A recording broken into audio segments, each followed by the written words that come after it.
eu comecei a observar o fenômeno da burrice. O tal do Dunning-Kruger, né? Porque quanto mais ignorante o sujeito é, mais ele acha que sabe. Né? E daí eu lembrei o livro do Aristóteles, que chama Questões ou Perguntas, que é uma lista de perguntas cuja resposta Aristóteles não sabia, e que a maioria das quais não tem resposta até hoje. Eu falei, pô, mas por que Aristóteles fez esse livro? É porque só fazendo a lista das coisas que ele ignorava, ele podia ter a medida da exatidão e qualidade daquilo que ele sabia. Então aí que eu criei o mapa, isso é o mapa da ignorância. Se você não tem o mapa da ignorância, você não sabe onde o seu conhecimento está. E, portanto, você não sabe nada.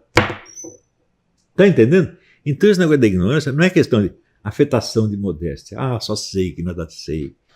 Qualquer idiota fala isso, para mostrar como ele é gostosão. Né?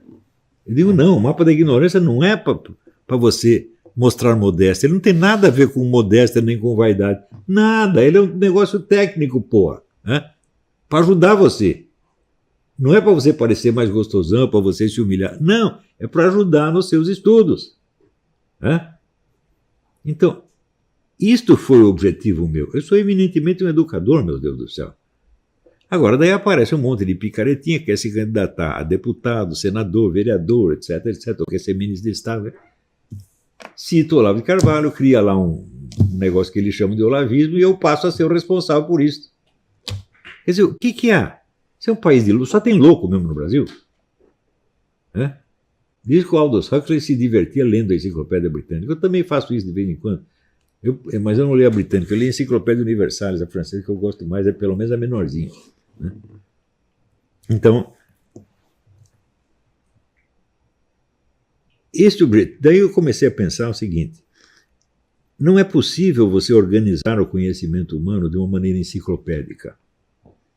Você consegue fazer uma enciclopédia materialmente, quer dizer, um monte de livro, né? 1.500 páginas cada um. Por quê? Porque um verbete não tem nada a ver com o outro. Não é isso? Você lê os verbetes, por exemplo, sobre física atômica, não tem nada a ver com os verbetes sobre gramática, sobre zoologia, etc. Então eles ajuntam apenas fisicamente. Né? Você ajunta um monte de papel, põe as duas capas do livro, espreme no meio, costura atrás. Foi isso que você juntou o conhecimento. Unifiquei o conhecimento, está aqui. Unificou materialmente num livro. Isso sim, dá para fazer. Mas unificar interiormente não dá. Não é isso? Mas, no entanto, nós não podemos viver no ambiente de total fragmentação do conhecimento. Né? Então, significa o seguinte: a busca da unidade do conhecimento é uma coisa que você precisa permanentemente e que você nunca alcança. Mas, olha, tudo na vida não é assim. Não é isso? Por exemplo, o amor perfeito. Existe? Não, não existe. Mas se você desistir completamente dele, você está lascado. Então, esta busca, né, vamos dizer, sei lá, a busca da perfeição, Jesus Cristo diz, buscar a perfeição, ser perfeitos como vosso Pai é perfeito. Você acha que ele é burro de achar que nós vamos ficar perfeitos como Deus Pai? Fala, claro que não, meu Deus do céu. Ele está querendo que a gente tem que se esforçar permanentemente para isso, não que você vai alcançar. Não é isso? Quando você vê aqueles que Deus considerou perfeitos na Bíblia, tem um monte de cara que você vê, os caras têm um monte de defeito, um monte de pecado, Deus considerou perfeito. Por quê? Porque ele se esforçou para ser perfeito, não porque ele chegou lá. Então, tudo na vida é uma assíntota. Vai aproximando, mas não chega. E isso é mais do que suficiente. Por quê? Nós não vivemos para sempre, gente. A nossa vida terrestre é limitada. Né? Então, para que serviria um conhecimento infinito numa vida finita? Pensa bem. Então, você não precisa ter infinito. E, portanto, você não precisa ter a unidade perfeita do conhecimento. Basta você se esforçar para unificar. Então, a filosofia não é a unidade do conhecimento, ela é o esforço de unificação. Daí que saiu a minha definição da filosofia. A unidade do conhecimento, na unidade da consciência e vice-versa. Esse vice-versa já é para mostrar que você não alcança essa unidade. E que não é para alcançar, não dá para alcançar. Mesmo quando você for para o céu, Deus vai te contar tudo de uma vez, eu duvido. Ele vai contar o que você perguntar. Né? Então, ele não vai obrigar você a ser um novo Deus. Ele não vai fazer isso. Né? Então, Se a pessoa não entendeu isso, então não entendeu nada do meu pensamento, absolutamente nada. Se você pegar tudo que eu escrevi sobre política, você vai ver, artigo por artigo, tem algum problema da realidade e eu estou criando conceitos e criando equipamentos para compreendê-lo.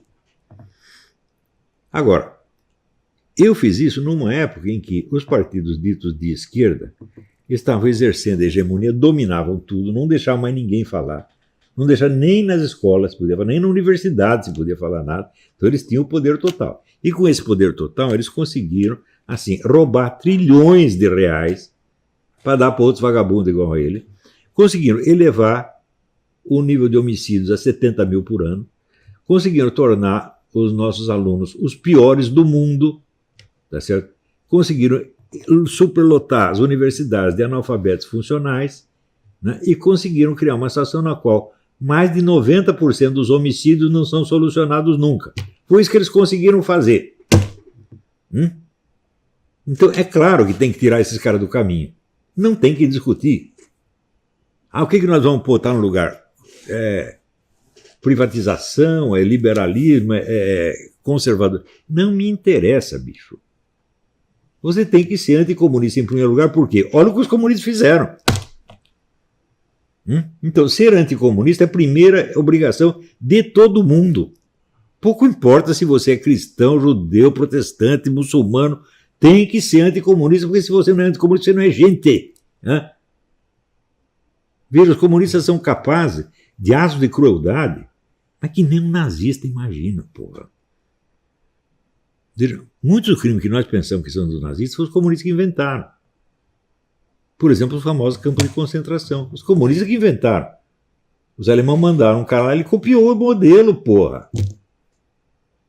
Né? Lê as narrativas do pastor Wurmbrand sobre como eram os campos de concentração comunistas. Mas é pior que o nazista, porra.